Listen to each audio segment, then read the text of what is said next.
Download this code from codegive.com, link in the description below. Sure.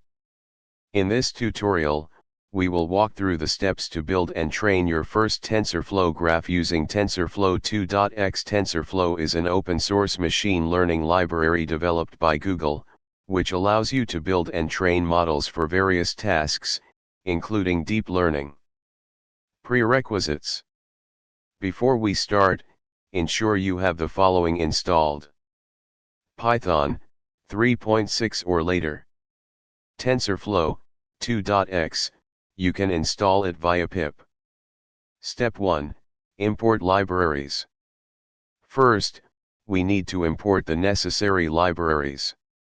Step 2, load a dataset. For this example, we will use the mnist dataset, which contains images of handwritten digits. TensorFlow provides a convenient way to load this dataset. Step 3, build the model. Next, we will build a simple neural network model using the sequential API. This model will have one hidden layer. Step 4, compile the model. After building the model, we need to compile it. This step involves specifying the optimizer, loss function, and metrics to track. Step 5, train the model. Now we can train our model using the training dataset. We will set the number of epochs to 5 for this example.